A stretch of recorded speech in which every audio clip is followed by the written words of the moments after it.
What I would give as advice to future students coming to the fair is, one, do not procrastinate. You do not want to freak out about this event the night before because recruiters are going to notice whether you're prepared or not. You want a thorough understanding of the companies and you want to have confidence. And the best way to gain that is through preparation, not the night before, but through multiple weeks ahead of the event. My career journey has been an extensive process. It started approximately 3 or 4 weeks ago when I started looking at employers that were attending the fair.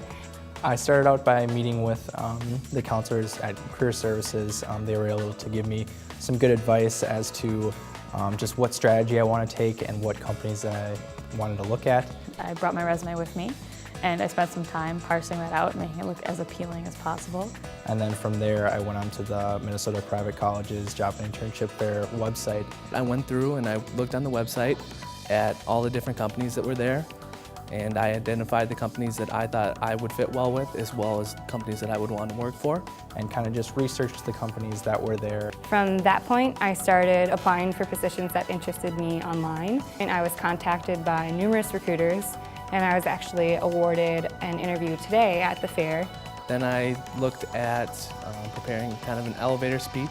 I was in speech in high school, and so I did a little bit of wall talking, as we called it back then, just trying to get my elevator talk to a wall so it would be a little easier to give it to a person. It's always a good idea to go to the network, get your name out there, prepare, look into the companies, have your resume nice and ready on good paper, and just be confident.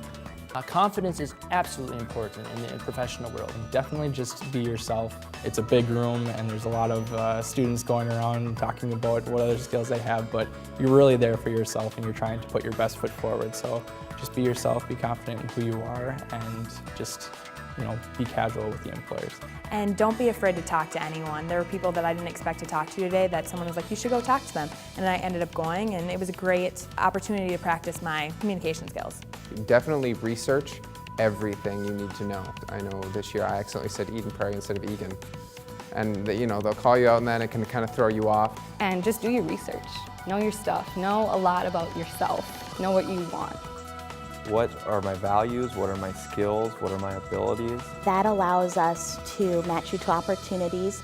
It allows us to really figure out where you can have long-term potential with our company. Do a practice interview and make sure that you are ready, because it's a lot of improvising skills. You need to understand your experiences well enough to show how that relates to the question they're asking. Also, I would recommend having that interview videotaped, because you can go ahead and look back to see, do I have a tick? Is there something I'm doing that might be distracting to the interviewer? So future students attending the fair should really try and build their confidence by coming well prepared with their descriptions of the company, and they should already know a lot about the companies before they come so that they don't have to ask basic questions. They're seeing thousands of students today, and you need to stand out and show you're very interested in their position, you're willing to go the extra mile to get that position.